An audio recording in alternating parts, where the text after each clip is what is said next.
Hi everyone. आज के इस वीडियो में हम बात करेंगे साफी सिरप के बारे में। आपने इसका नाम तो सुना ही होगा। काफी पुराना ब्रांड है साफी के नाम से, जो आती है हमदर्द की, जो कि कई सारी जड़ी बूटियों के द्वारा इसको तैयार किया जाता है।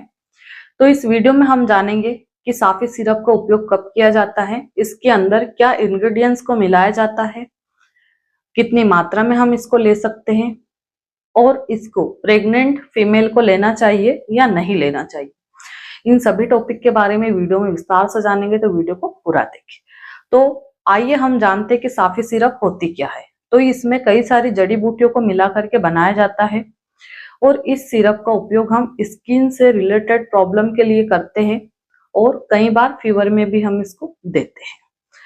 हम बात करें कि प्रेग्नेंट फीमेल इसको ले सकती है कि नहीं, तो इसको कोई भी प्रेग्नेंट फीमेल को नहीं लेना चाहिए, क्योंकि इसमें कई सारे इंग्रेडिएंट्स ऐसे रहते हैं जो एबॉर्शन कराने में मदद करते हैं। ठीक है, तो जो भी प्रेग्नेंट महिलाएं हैं उनको इसको नहीं लेना चाहिए, चाहे वो 2 महीने की हो, 4 महीने की हो, चाहे 7 महीने की हो, चाहे 9 महीने की प्रेग्नेंट फीमेल है, किसी को भी इसको नहीं लेना है।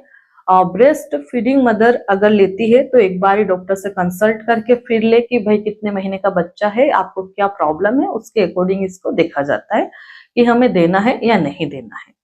अब हम बात करें कि इसके अंदर जो इंग्रेडिएंट्स है वो क्या क्या जड़ी बूटियों को मिला करके इसको बनाया गया है।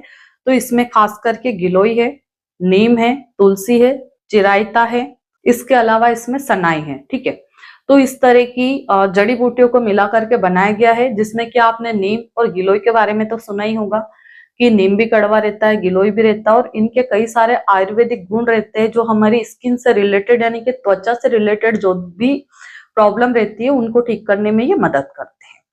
अब हम बात करें कि कितनी उम्र से वाले लोग इसको ले सकते हैं, तो 14 साल से जिनकी भी एज ऊपर है, 15 साल 16 साल, कोई भी महिला पुरुष या फिर बच्चे और लड़कियां इसको ले सकती है। इसको कितनी मात्रा लेना रहती है, तो 10 ml यानी कि 2 ढक्कन को आधा ग्लास नॉर्मल वाटर में मिक्स करके पीना रहता है, क्योंकि ये बहुत ही ज्यादा कड़वी रहती है। तो आप इसको डायरेक्ट नहीं पी सकते हैं, पीने के बाद आपको उल्टी हो जाएगी।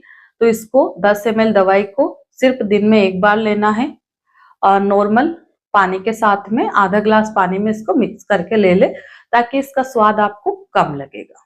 अब हम बात करें कि इसका उपयोग कब किया जाता है, तो सबसे पहला उपयोग इसका स्किन से रिलेटेड प्रॉब्लम, यानी कि जैसे आपको फेस पे पिंपल्स हो गए हैं, एक्ने हो गए हैं, ट्रीटमेंट के बाद भी आपके चेहरे पे निशान छूट गए हैं या वो सही नहीं हो रहे, ट्रीटमेंट लेते हैं जब तक तो ठीक हो जाता है, जैसे ही दवाइयों का असर खत्म होता है फिर से एक्ने पिंपल्स आपको चालू हो जाते हैं। चेहरे पे कई बार खुजली होती है, पूरी बॉडी में खुजली होती है, बारीक बारीक दाने रैशेस उठ जाते हैं। तो ये ब्लड में कोई भी इंफेक्शन की वजह से ऐसा होता है। और कई बार महिलाओं को स्पेशली पीसीओडी पीसीओएस की प्रॉब्लम के कारण फेस पे एक्ने पिंपल्स आते हैं, तो उसमें भी ये मदद करता है।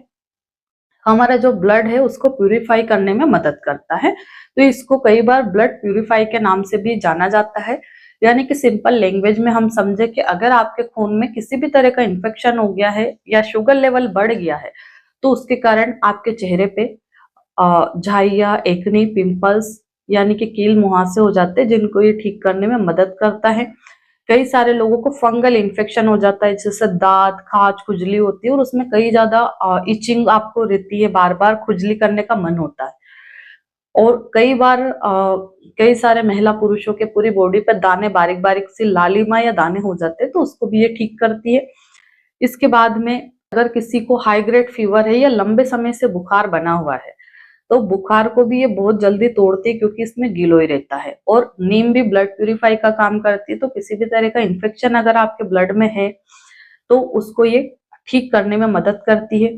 जैसे अगर किसी भी महिला पुरुष को शुगर लेवल बढ़ने के कारण प्रॉब्लम हो रही है, जैसे पेशाब बार बार आ रही है या हमारे जो पेशाब की थैली में भारीपन है, पेट फूला सा लग रहा है, तो ये उसको भी ठीक करने में मदद करती है। इसके बाद में अगर किसी भी महिला पुरुष को पाचन से संबंधित अगर कोई समस्या है, जैसे खाना नहीं पच रहा, कब्जी हो रही, गैस हो रही, तो इसमें जो जड़ी बूटियां मिलाई गई है वो हमारे पाचन तंत्र को स्ट्रॉन्ग यानी कि मजबूत करने के लिए हेल्प करती है और हमारा जो पेट में गड़बड़ी है जैसे कब्ज है, कॉन्स्टिपेशन है, तो उसको ठीक करने में भी ये हमारी मदद करती है।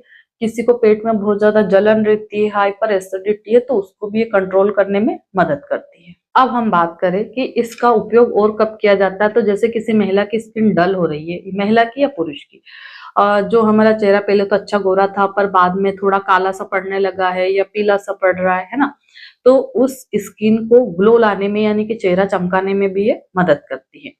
तो इस तरह से इतनी डिजीज में इसका उपयोग किया जाता है और भी बीमारियों में इसका उपयोग किया जाता है। डॉक्टर अपने एक्सपीरियंस के अकॉर्डिंग आपको दे सकते हैं। अब हम बात करें कि इसको कितने लंबे समय तक हमें लेना है, तो 1 से 2 महीने तक आप इसको ले सकते हैं। जैसे ही आप इसको शुरू करेंगे 6 से 7 दिन में इसका असर दिखाना चालू कर देती है और 1.5 से 2 महीने तक आपको इसको लेना चाहिए ताकि आपकी प्रॉब्लम पूरी तरह से ठीक हो जाए। ऐसा नहीं कि बस प्रॉब्लम ठीक हुई और तुरंत बंद कर देना है। 1 से 2 सिरप आपको लेनी चाहिए जिससे कि आपकी समस्या जल्दी से ठीक हो पाए। कि इसके साइड इफेक्ट क्या होते हैं, तो वैसे तो इसके कोई साइड इफेक्ट नहीं होते, बट अगर ये जो जड़ी बूटियां अगर इनसे किसी भी महिला पुरुष को एलर्जी है तो आपको ज्यादा खुजली चल सकती है, उल्टी जैसा मन हो सकता है, किसी को उल्टियां होने लग जाती है, किसी को घबराहट बेचैनी होती है। अगर ये प्रॉब्लम 1-2 दिन हो रही तो ठीक है, अगर ये प्रॉब्लम धीरे धीरे बढ़ रही है तो फिर आपको इस दवाई को रोक देना है और फिर जिस भी डॉक्टर ने आपको ये दवाई दी है उनसे जाके आपको बात करनी चाहिए। तो हो सकता है कि वो आपको कोई दूसरी मेडिसिन सजेस्ट करे। आशा करती हूँ इस वीडियो के माध्यम से मैं आपको अच्छे से समझा पाई हूँ। धन्यवाद।